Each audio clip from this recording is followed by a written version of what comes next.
अच्छा, हम प्रदर्श पत्र कर रहे थे, प्रतिदर्श पत्र, प्रश्न पत्र 10th का कर रहे थे, तो उसका जो लास्ट खंड है वो लेखन कौशल, रचनात्मकता। तो इसमें ये 20 अंक का है आपका। इसको हम कुछ इस प्रकार से इस वीडियो में बताने जा रहे हैं। इससे पहले जो 3 भाग मेरे बने हुए हैं, पहले अपठित है, दूसरा पठित है, तीसरा व्याकरणिक है। इन तीनों को आप ज़रूर देखें और आपको किसकी सबसे ज़्यादा नीड है, किसकी सबसे ज़्यादा आवश्यकता है, आप उस पार्ट को देख सकते हैं। और व्याकरण तो ज़रूर देखें, जिससे कि आपके व्याकरण की प्रैक्टिस अच्छे से हो सके। अब इस वाले में आपके जो रचनात्मक लेखन है वो किस प्रकार से हमें करना है, उसका वर्णन हम इस वीडियो में करने जा रहे हैं। इसमें दे रखा है कि निम्नलिखित में से किसी एक विषय पर दिए गए संकेत बिंदुओं के आधार पर लगभग 80 से 100 शब्दों में एक अनुच्छेद लिखिए। तो पहला दे रखा है, परीक्षा से पहले मेरी मनोदशा। तो जब हम परीक्षा देने जाते हैं तो आपकी मनोदशा, अगर ऐसा टॉपिक जो आप अपने से रिलेट करिए, उसे अपने से कोरिलेट करके देखोगे तो आपका आंसर आपको अपने आप मिल जाएगा। जैसे आप परीक्षा देने जाते हो तो उससे पहले आप कितने ज़्यादा व्याकुल, कितनी बेचैनी होती, कैसा होगा, क्या होगा, प्यास भी लग रही होती है, फिर खाने का मन नहीं करता है। लेकिन जैसे ही आप परीक्षा भवन में जाते हो, अगर पेपर आपके अकॉर्डिंग आ गया तो आपको थोड़ा सा अच्छा लगता है। ठीक है, तो इसमें संकेत बिंदु क्या दे रखे हैं, परीक्षा का परीक्षा नाम से भय। पहले तो वही मैंने बताया आपको कि भय क्यों लगता है। परीक्षा मतलब हमें जितना भी हमने पढ़ा है उसके बारे में कितनी हमें जानकारी है, वो हमारे जानकारी को उसके अंदर हमें दिखाना पड़ता है कि हमें कितना याद है, कैसा आएगा, हम उस जानकारी को कहाँ तक पहुँचा सकते हैं, नंबर अच्छे आएंगे नहीं आएंगे, वो व्याकुलता, उसका भय हमेशा लगा रहता है कि किस प्रकार का क्वेश्चन पेपर आएगा। पर्याप्त तैयारी, पर्याप्त तैयारी यानी आप देखते हो कि अरे मेरा तो अभी कुछ पार्ट रह गया है, मैं इस कार्य को नहीं कर पा रहा हूँ, ये मैंने नहीं पढ़ा है, और कुछ कार्य आपने करा है। और कोई या फिर कोई बहुत हार्ड क्वेश्चन है जिसके कारण जो नहीं आप, वो लगता है कि अगर ये क्वेश्चन आ गया तो मेरे को, मैं नहीं कर पाऊंगा, तो वो तैयारी कैसी है आपकी, उसके बारे में लिखना है। प्रश्न पत्र देखकर भय दूर हुआ, और जैसे ही आपके सामने प्रश्न पत्र आता है और आपके अकॉर्डिंग ही आता है, तो आपके अंदर जो डर था वो निकल जाता है और आप उस कार्य को करना शुरू कर देते हो। अब है कोरोना वायरस। कोरोना वायरस संकेत बिंदु दे रखा है, कोरोना का संक्रमण, ये कैसा हुआ, कहाँ हुआ, किस तरह से प्रारंभ हुआ, हमेशा प्रस्तावना के रूप में लिखो। और ये परीक्षा में भी तुम्हें प्रस्तावना के रूप में जरूर लिखना चाहिए कि परीक्षा क्या है और कैसे जुड़िए, इसका क्या परिणाम हमें मिल सकता है, इस तरह से। और बाद में उपसंहार भी लिखना चाहिए। बचाव के उपाय, बचाव के उपाय हम क्या क्या, उसका कि हाथ धोना, मास्क लगाना, दूरी मेंटेन करना, ये सब आप उसमें बता सकते हो। ठीक है, नेक्स्ट देखो, लॉकडाउन के सकारात्मक प्रभाव। और सकारात्मक प्रभाव इसके क्या हुए, लॉकडाउन किसके लिए अच्छा रहा, कि जिस तरह कोरोना महामारी है उसको, उससे सबसे पहला बचाव, सकारात्मक प्रभाव तो यही रहा कि हम लोग, हमारे बच्चे सुरक्षित हैं आज। हमारा देश इतना ज़्यादा आगे कोरोना के मरीजों को आगे नहीं बढ़ा पाया जितना अमेरिका वगैरह में इतना बढ़ गया है। आप उसका प्रभाव दिखा, फिर उसके बाद भले ही उसका, अगर हम अच्छे वे में देखेंगे तो हमारी पढ़ाई भी इंटरनेट से हम कर पा रहे हैं, सब कार्य विधि हम कर पा रहे हैं, हम समाज, अपने फैमिली के साथ रहकर टाइम स्पेंड कर पा रहे हैं, जो हम कभी एक साथ कर नहीं पाते थे, अपने दादा दादी के साथ, अपने माँ बाप के साथ, है ना। हर तरीके से एक दूसरे के समझ पा रहे हैं, सकारात्मक रूप में ये सब लिखना है। ठीक है, अब है जंक फूड। जंक फूड क्या होता है, जंक फूड क्या होता है, जंक फूड वो होते हैं जो हमारे हमारे शरीर को बहुत ज़्यादा नुकसान पहुंचाते हैं, हमें हानि पहुंचाते हैं, हमारे शरीर के लिए उसका कोई भी सही उपयोग नहीं होता है, यानी हमारे शरीर को विटामिन मिनरल्स जो चाहिए वो उसमें नहीं मिल पाते। वो जंक फूड कहीं किसी ना किसी वे में, क्योंकि जंक फूड का मतलब ये होता है कि किसी नेचुरल चीज़ को इतना ज़्यादा चेंज करके, इतना ज़्यादा चेंज करके खाने के रूप में, प्रोडक्ट के रूप में प्रेजेंट करना, कि वो उसके जो अंदर अच्छाइयाँ होती हैं, उनके अंदर जो विटामिन मिनरल्स होते हैं वो सारे नष्ट हो जाते हैं, बस टेस्ट ही टेस्ट रह जाता है, और वो हमारे शरीर को नुकसान करता है। फिर युवा पीढ़ी और जंक फूड, इससे होने वाली बीमारियां क्या है, जहाँ मस्तिष्क पर असर कराता है, मोटापा बढ़ाता है, और बहुत सारी किडनी प्रॉब्लम, है ना, इस तरह से प्रॉब्लम्स स्टार्ट हो जाती हैं। मैं दिमाग से भी कमज़ोर होने लगता है इंसान। जंक फूड खाने का दुष्परिणाम आप इसमें डाल सकते हो कि दुष्परिणाम क्या होता है, हम कहाँ कहाँ तक जूझ सकते हैं। युवा पीढ़ी क्योंकि इसे बहुत पसंद करती है, और जल्दी बन जाता है जंक फूड, फटाफट से बन भी जाता है आजकल। तो ये सब आप बता सकते हो। चलो ठीक है, ये टॉपिक्स के बाद मैं अब आपका लेती हूँ समाचार पत्र। समाचार पत्र को आपको कैसे करना है? समाचार पत्र 80 से 100 शब्दों में करना है। पत्र किस प्रकार से? एक दैनिक समाचार पत्र के संपादन को अपनी कविता प्रकाशित कराने का अनुरोध करने हेतु एक पत्र 80 से 100 शब्दों में लिखना है। यही 5 मार्क्स का है आपका। देखो, जब भी लिखते हैं सबसे प्रेषक हम वो लोग होते हैं जो लिख रहा है, प्रेरक वो लोग होते हैं जिसके लिए लिखा जा रहा है, लेकिन हमने प्रेरक नहीं डाला, सेवा में डाला है। तो प्रेषक मतलब प्रेषक आप हो, और आपको अपना एड्रेस क्या डालना है कि आप परीक्षा भवन में बैठे हो, परीक्षा भवन, क ख ग शहर, शहर आपका नाम नहीं डालोगे, दिनांक जिस दिनांक में आप इस पत्र को लिख रहे हो। उसके बाद आपको सेवा में संपादक महोदय, आपको यहीं से लेना है कि किसको लिखना है, संपादक महोदय को। तो संपादक महोदय को आपको यहीं से लेना है, ये संपादक महोदय है। और क्या लेना है? अपनी कविता का प्रकाशित करवाने वाला, ये पोर्शन आपका विषय हो जाएगा, ये संपादक महोदय हो जाएंगे आपके, जिसको आप लिख रहे हो। ठीक है, तो चलो अब मैं बताती हूँ। तो संपादक महोदय दैनिक समाचार पत्र, और इसमें समाचार पत्र का नाम भी दे रखा है दैनिक, एक दैनिक समाचार पत्र। तो दैनिक समाचार पत्र या समाचार पत्र का जो नाम होगा आपको वो यहाँ पर लिखना है। तो यहाँ पर तो उसको जिसको लिखना है उसका नाम लिखना है, और यहाँ पर नाम जहाँ जहाँ के लिए लिख रहे हो वो, और जिसको जो लिखना है ना, जिसको उसको यहाँ पर लिखना है। फिर इसके बाद जो प्लेस है, स्थान, कौन से स्थान पर है वो यहाँ पर लिखना है। ये 3 पोर्शन आपके बनते हैं इसमें। ठीक है, नेक्स्ट दे रखा है विषय। अब बच्चे क्या करते हैं, विषय सबसे ज़्यादा प्रॉब्लम मैंने जो देखी है, विषय की स्पेलिंग गलत लिखते हैं। विषय में जो हम विषय लिखते हैं वो पूरा श आता है। बच्चे क्या करते हैं कि इसमें बस खाली क्या लिखते हैं, विषय। दिस इज़ रॉन्ग, विषय इज़ रॉन्ग। ठीक है, तो ये गलती नहीं करनी है। तो विषय क्या है? अपनी कविता प्रकाशित करवाने के संबंध में। तो कविता, अपनी कविता प्रकाशित करवाने के संबंध में इसमें लिखा गया है, तो वही सब्जेक्ट हम इसमें डाल देंगे जिसके बारे में पत्र लिखने हैं। अब मान्यवर या महोदय या महोदया, आप कुछ भी लिख सकते हो। जैसे अब उसके लिए क्या लिखना है, मैं आपके थोड़ा सा उनके बारे में परिचय देना है, क्योंकि उन्हीं के लिए लिखना है। तो आप उनसे कैसे रिलेटेड हो, आप उन्हें कैसे जानते हो, थोड़ा सा उसके बारे में लिखना है। कैसे? मैं आपके लोकप्रिय समाचार पत्र की पाठिका हूँ। उस समाचार पत्र का वह भाग मुझे पढ़ना बहुत अच्छा लगता है जिसमें कविता, कहानी, चित्रकला आदि है। मैं स्वयं भी कविता लिखती हूँ, और आपके समाचार पत्र में छपी कविताओं के पढ़ने के बाद मेरी भी इच्छा है कि मैं अपनी कविता आपके समाचार पत्र में प्रकाशित करवाऊँ। इसीलिए मैं आपसे अनुरोध करती हूँ कि कृपया करके हमारी कविता अपने समाचार पत्र में प्रकाशित करवाएं। इस कार्य के लिए मैं आपकी अति आभारी रहूंगी। धन्यवाद सहित या सधन्यवाद। प्रार्थी यानी प्रार्थना करने वाली क ख ग। ठीक है, अपना नाम नहीं डालना है। अब नेक्स्ट आपका दे रखा है इसमें, ये तो आ गया फॉर्मल लेटर यानी औपचारिक पत्र। अब अनौपचारिक कैसे? छात्रावास में रहने वाले छात्रावास में रहने वाले अपने छोटे भाई को एक पत्र 80 से 100 शब्दों में लिखकर प्रातःकाल नियमित रूप से योग और प्राणायाम का अभ्यास करने के लिए प्रेरित कीजिए। तो आपको अपने छोटे भाई को प्रेरित करना है कि योग और 2 शब्द यूज़ किए गए हैं, प्राणायाम, इसके लिए आपको प्रेरित करना है। तो इसको कैसे लिखेंगे? इसके लिए आपको एड्रेस सेम वैसे ही लिखना है, परीक्षा भवन, क ख ग या च छ ज शहर, देन दिनांक इसमें आ जाएगा ऊपर, दिनांक आपको लिख देना है फटाफट से। फिर आपके जो प्रिय भाई है, तो मैंने छोटा है तो प्रिय भाई लिखना है, स्नेह यानी प्यार करते हुए, प्रिय भाई स्नेह या बहुत प्रेम, है ना, इस तरह से। यहाँ पर सब कुशल मंगल है, पहले आप अपनी जानकारी देंगे। मैं उम्मीद करती हूँ कि वहाँ तुम भी बहुत खुश होगे।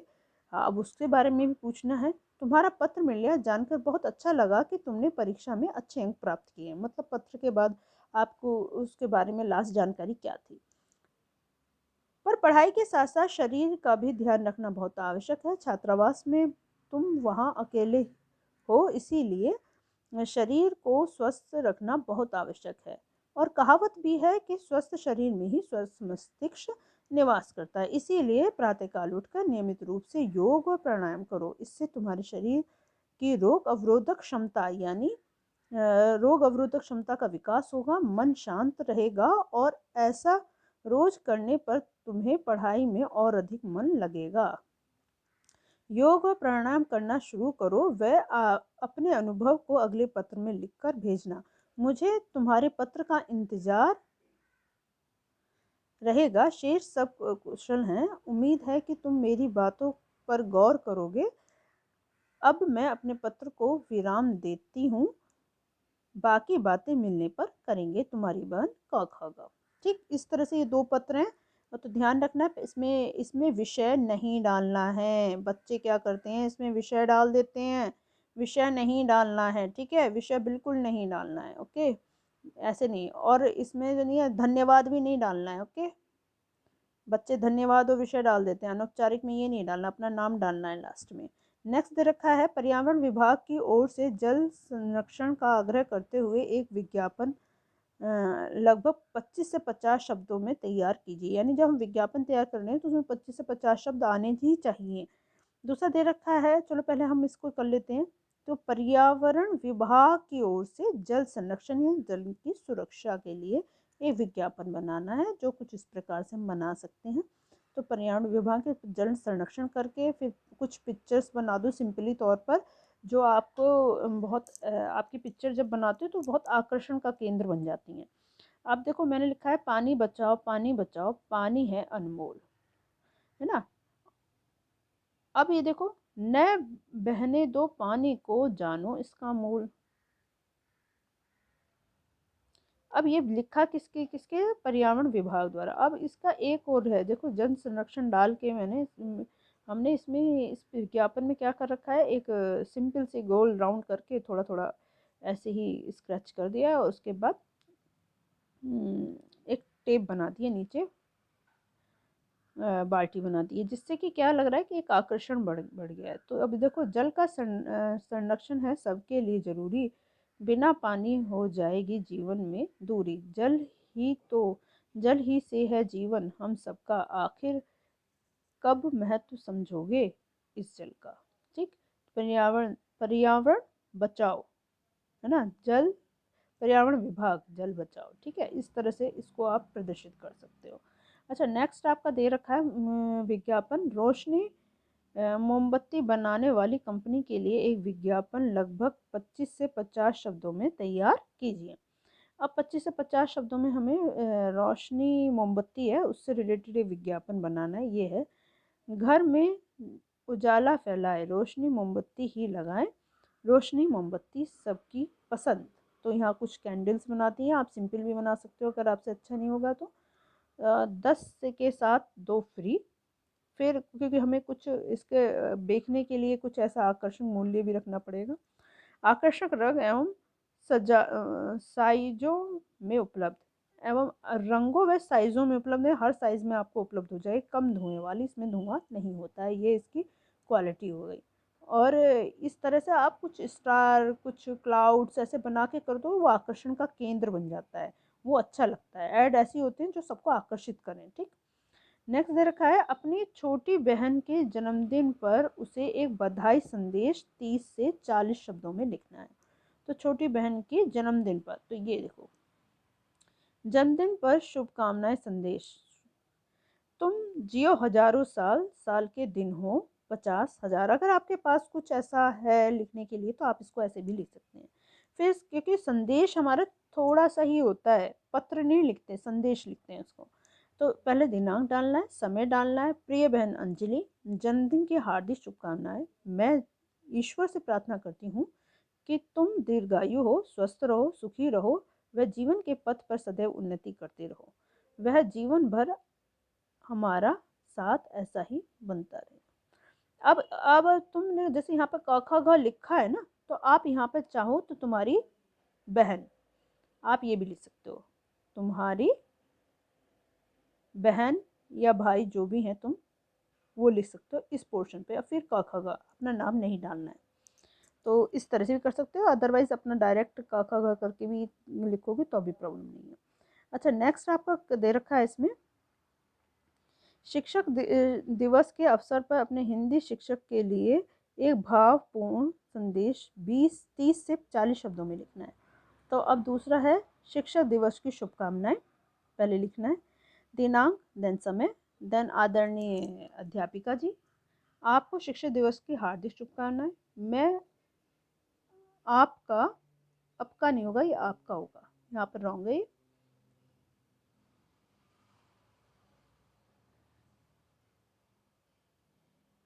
यहाँ होगा आपका, है ना। ओह, ऐसे नहीं, एक मिनट रुको, ये यहाँ आपका होगा, ठीक है। आपका विद्यार्थी रहा हूँ। जिस प्रकार से आपने मुझे हिंदी विषय ज्ञान दिया, उसी कारण से मैं आज अच्छे अंक प्राप्त कर पाया हूँ। इसके लिए बहुत आभार व्यक्त करते हुए ईश्वर से आपके लिए दीर्घायु व अच्छे स्वास्थ्य की प्रार्थना करता हूँ। वह आपका आशीर्वाद सदा हमारे साथ रहे। फिर आप यहाँ पर आपका छात्र भी डाल सकते हो, या फिर क ख ग करके आप भी डाल सकते हो, ठीक है। तो ये यहाँ पर आपका ये समाप्त होता है। अच्छा, ये सब समाप्त हो जाता है बेटा आपका। आप अभी ये जो पहला आपका पत्र था, इसका एग्जाम के प्रैक्टिस सेट जो था, प्रतिदर्श पत्र जो था, वो ये यहाँ पर हो गया खत्म। और नेक्स्ट वाला मैं लेके आती हूँ, और आप कमेंट्स बॉक्स में ज़रूर लिखें कि आपको किस तरीके से चाहिए। आपको पूरा प्रश्न पत्र चाहिए, या फिर इसी तरह से भाग वाइज, पार्ट वाइज चाहिए, या फिर खाली व्याकरण का अलग इस तरह से चाहिए, आप मुझे बता सकते हैं। अच्छा, एक चीज़ मैं इसमें बताना चाहती हूँ कि आपके जो ये पत्र लेखन वगैरह होते हैं, उनकी क्या क्या, जैसे आप निबंध लिखते हो, तो निबंध में जो भूमिका होती है वो 1 अंक की होती है, या आपने लिखा क्या है। विषय वस्तु आपने उससे रिलेटेड कितनी चीज़ें लिखी हो, 3 मार्क की होती हैं। फिर उसके बाद भाषा के लिए 1 अंक होता है, यानी आप जितनी मिस्टेक करेंगे ज़्यादा से ज़्यादा टीचर 1 अंक की काटेगी। इसके बाद दे रखा है आरंभ और अंत का औपचारिक पत्र जो लिखते हो ना, उसका आरंभ और अंत 1 मार्क का होगा। फिर इस विषय वस्तु यानी बीच वाला जो पोर्शन है वो 3 मार्क का होगा। यानी अगर आपने पत्र में, आपका ये पत्र जैसे, एक मिनट बता देती हूँ आपको, आपका जो पत्र है इसमें ये वाला पोर्शन, ये वाला पोर्शन, देन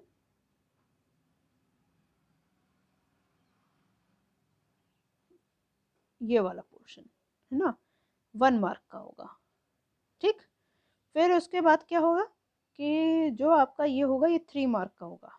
ये जो बीच में जो आपने लिखा है ना, ये होगा 3 मार्क का। अब जो आपने गलतियां करी हैं, जो आपने गलतियां करी हैं वो 1 मार्क की होंगी। तो इस तरह से ये टीचर का इसका डिवाइड करके दिया जाता है, ठीक। अब और देख लेते हैं औरों में क्या है। यह जानकारी आपको होनी चाहिए, इसलिए मैं इसको बता रही हूँ। नेक्स्ट देखा है विषय वस्तु 2 अंक की, प्रस्तुतिकरण 2 अंक का, भाषा 1 अंक की। ये है आपका विज्ञापन। विज्ञापन में विषय वस्तु की, विषय जो वस्तु से रिलेटेड आपने यूज करा है, कि जो हमने दिया है टॉपिक, उसके अनुसार आप कितना 2 अंक उसमें मिलेंगे। प्रस्तुतिकरण आपने उसे प्रेजेंट कैसे करा है, वो 2 अंक का है। फिर उसके बाद उसकी भाषा, तो ये जो आपके विज्ञापन है ना, ये विज्ञापन, ये विज्ञापन है।